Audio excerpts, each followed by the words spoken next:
તો વડોદરા મ્યુનિસિપલ કોર્પોરેશનની સતત ત્રીજા દિવસે બુલડોઝર કાર્યવાહી। આજે ન્યાય મંદિર આસપાસ પોલીસ બંદોબસ્ત સાથે વીએમસીના જેસીબીનો સપાટો। સંવેદનશીલ દૂધવાલા મહોલ્લામાંથી દબાણો દૂર કરાયા। દબાણ શાખાની કાર્યવાહીથી ભયભીત વેપારીઓએ લારી ગલ્લા શેરીઓમાં છુપાવ્યા। ડીસીપી લીના પાટીલે શેરી ગલીઓમાં ઘૂસીને લારી ગલ્લા જપ્ત કર્યા। પોલીસનો મોટો કાફલો પણ કામગીરીમાં જોડાયો હતો। પૂર્વ કોર્પોરેટરના પુત્રની હત્યા બાદ દબાણો દૂર કરવાની કામગીરી પૂરજોશમાં।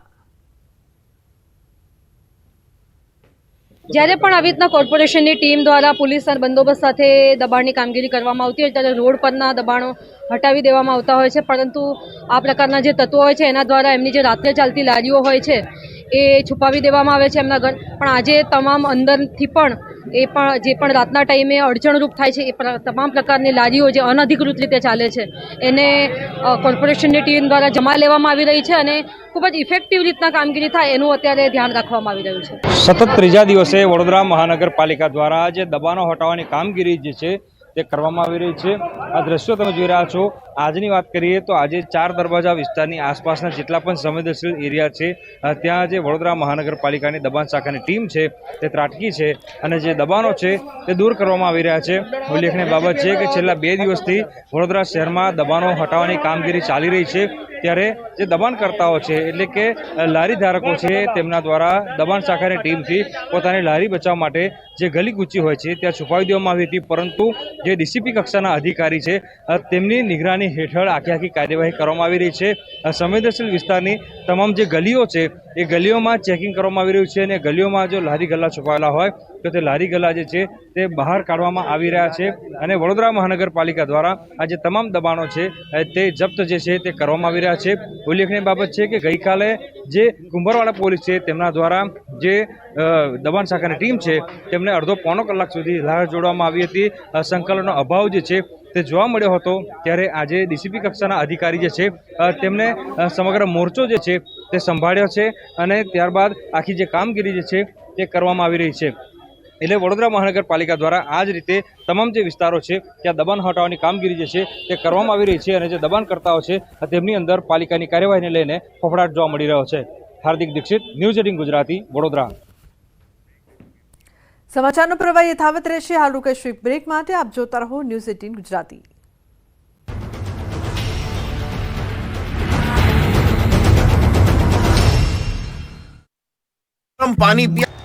વડોદરા શહેરના નાગરવાડા મહેતાવાડી પાસે રહેતા ભાજપના પૂર્વ કાઉન્સિલરના પુત્રની વિસ્તારના માથાભારે બાબર પઠાણ અને તેના સાગરીતો દ્વારા કરાયેલી હત્યાને પગલે વડોદરા કોર્પોરેશન દ્વારા બુલડોઝરવાળી શરૂ કરવામાં આવી છે। મચ્છીપેટ નાગરવાડા રૂટની લારીઓ, શેડ સહિતના દબાણો દૂર કરવામાં આવ્યા। પાલિકા દ્વારા ફતેપુરા, કુંભારવાડા, તાંદલજા વિસ્તારમાં પણ દબાણો દૂર કરવાની કાર્યવાહી હાથ ધરવામાં આવી।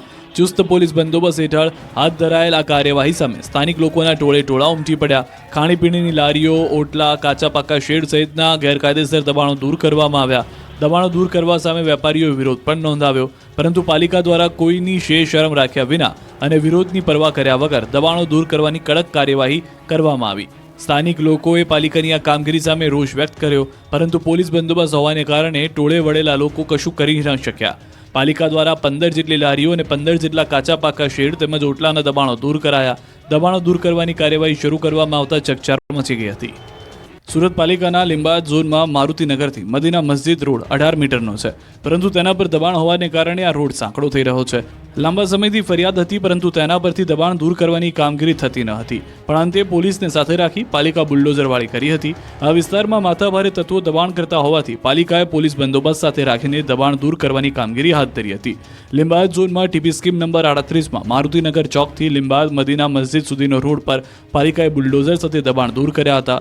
દુકાન બહારના ઓટલા તોડી પાડવામાં આવ્યા હતા।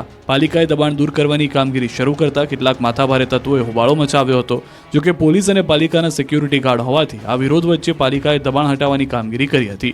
આ રોડ પર માથાભારે દુકાનદારોએ દુકાન બહાર ઓટલા બનાવી દીધા હતા। તે ઓટલાને જેસીબીની મદદથી તોડી નાખવામાં આવતા હવે અહીં લોકોને ટ્રાફિકથી રાહત મળશે। આ ઉપરાંત અન્ય દબાણ અને બોર્ડ દૂર કરી દેવામાં આવ્યા છે। પાલિકાએ આ દબાણ દૂર કરવા હાલ પૂરતું આ રોડ પરથી દબાણની સમસ્યા હળવી થઈ છે। પાલિકાએ દબાણ કાયમી દૂર કરવા માટે આ કામગીરી સમયાંતરે કરવા માટેની બાંહેધરી આપી છે, તો સુરત ટ્રાફિક પોલીસ દ્વારા પણ રોડ પર દબાણો હશે તો વાહનો જપ્ત કરાશે। અંબાજી મંદિર, દત્ત શિખર અને ભીડભંજન મહાદેવ મંદિરના મહંત તનસુખગીરી બાપુ બ્રહ્મલીન થયા બાદથી જૂનાગઢમાં સાધુ સંતો વચ્ચે શરૂ થયેલા વિવાદે ભયંકર રૂપ ધારણ કર્યું. મહેશગીરી બાપુ અને પ્રેમગીરી બાપુ વચ્ચે વિવાદ થયો. હવે તો હરિગીરી બાપુ, ઇન્દ્ર ભારતી બાપુ સહિતના સંતોની હાજરીમાં તનસુખગીરી બાપુના પરિવારજનો અને સમર્થકોએ હોબાળો મચાવ્યો અને ચીમકી ઉચ્ચારી કે જો પરિવાર સિવાયના કોઈને મહંત જાહેર કરી દેવાશે તો આખો પરિવાર આત્મવિલોપન કરી દેશે. તનસુખગીરી બાપુને સમાધિ આપ્યા બાદ બુધવારે ધૂળ લોટ વિધિ યોજાઈ. દાવા પ્રમાણે આ દરમિયાન ભવનાથના મહંત હરિગીરી બાપુ સહિતના સંતોએ પ્રેમગીરી બાપુને મહંત જાહેર કરી દીધા. આ વાત સાંભળીને ત્યાં ઉપસ્થિત તનસુખગીરી બાપુના પરિવારજનો વિફર્યા અને ઉગ્ર બોલાચાલી શરૂ થઈ ગઈ. અગાઉ મહેશગીરી બાપુએ હોસ્પિટલમાં જઈને જબરજસ્તીથી તનસુખગીરી બાપુની સહી લીધા હોવાનો આરોપ લાગ્યો હતો, જેને લઈને પ્રેમગીરી બાપુએ ખુલ્લો પડકાર ફેંક્યો અને કહ્યું કે મહેશગીરીથી ડરવાનો નથી. તમામ સાધુઓના આક્રમક વલણને જોતા આ મુદ્દે હજુ પણ તણખા જરી શકે છે. એટલું જ નહીં, મોટા ભડકાના પણ એંધાણ વર્તાઈ રહ્યા છે. હકીકત જે પણ હોય, પરંતુ હાલ તો આ ભગવાદારી સાધુઓએ મોતનો મલાજો ન જાળવીને પોતાના જ દંભનો પર્દાફાશ કર્યો છે. નવસારી પંથકમાં તસ્કરોનો આતંક દિવસે ને દિવસે વધી રહ્યો છે. બિલીમોરામાં ભગવાન પણ સલામત નથી. નવસારી જિલ્લાના ગણદેવી તાલુકાના બિલીમોરામાં દેરાસરોમાં ચોરો ત્રાટક્યા. બિલીમોરા ગોહરબાગ વિસ્તારમાં આવેલા દેરાસરમાં ચોરી થઈ હતી. દેરાસરમાંથી કિંમતી મૂર્તિઓ, સોના ચાંદી સહિતની રોકડની ચોરી થઈ હતી. સવારે પૂજારી દેરાસર આવતા સામાન વેર વિખેર જોઈને ચોંકી ગયા. બાદમાં આગેવાનો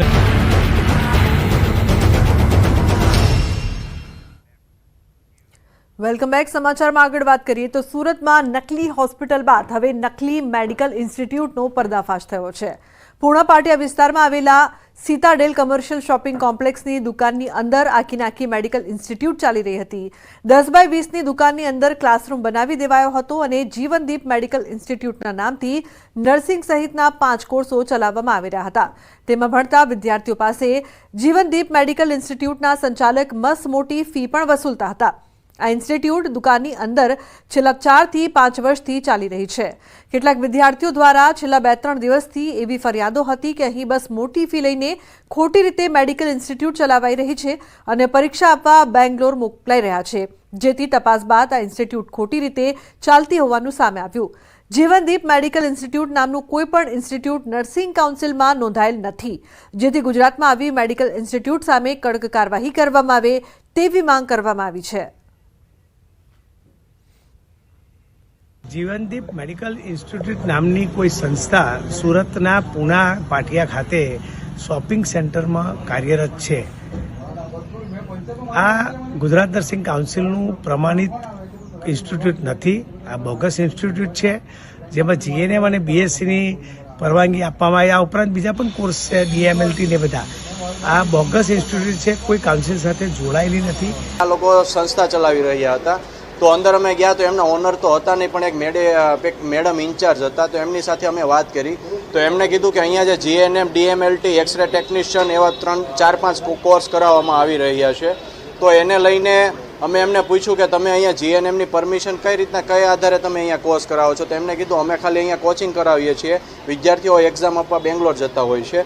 ત્યારબાદ એમના ઓનર સાથે કોલમાં વાત કરી તો એ સ્વીકારવા તૈયાર નહોતા. એ લોકો ખાલી એવું કહેતા હતા કે અમે ખાલી અહીંયા એડમિશન કરીએ છીએ. તો શહેરમાં છેલ્લા કેટલાક દિવસથી હત્યા, ફાયરિંગ અને મારામારીના અનેક બનાવો સામે આવ્યા છે. અમદાવાદમાં રોજબરોજ અસામાજિક તત્વોનો ત્રાસ વધી રહ્યો છે. કાયદો અને વ્યવસ્થાની સ્થિતિ કથળ્યા બાદ પોલીસ સફાળી જાગી ઉઠી છે અને અસામાજિક તત્વો સામે કડક કાર્યવાહી શરૂ કરી છે. શહેર પોલીસ દ્વારા છેલ્લા કેટલાક દિવસથી અલગ અલગ વિસ્તારોમાં કોમ્બિંગ શરૂ કરી દેવામાં આવ્યું છે, જેમાં મોડી રાત્રે પોલીસે અમરાઈવાડી, ઓઢવ, ખોખરા સહિતના વિસ્તારોમાં કોમ્બિંગ કર્યું. પોલીસે પ્રોહિબિશનના 36 કેસ, મોટર વ્હીકલ એક્ટના 8 કેસ, તડીપાર થયેલ 7 કેસ, જુગારના 1 કેસ, 2 આરોપી વોન્ટેડ અને 26 હથિયાર સાથે આરોપીઓને ઝડપી લીધા છે. કુલ 300 થી વધારે પોલીસ અધિકારી અને કર્મચારીઓ આ કોમ્બિંગની કામગીરીમાં જોડાયા છે. આ કોમ્બિંગની કામગીરીમાં આપણે જે અસામાજિક તત્વો છે અને નાસ્તા ફરતા આરોપી, એની સાથે સાથે પ્રોહિબિશનની રેડો અને કે હથિયાર કે દંડા જેવા ચપ્પા કે એવા હથિયારો, એને ચેકિંગની કામગીરી અત્યારે ચાલુ છે અને જે શંકાસ્પદ વાહનો છે એને ચેકિંગ અને ડિટેઇનની કામગીરી અત્યારે કરવામાં આવી રહી છે. તો રાજ્યમાં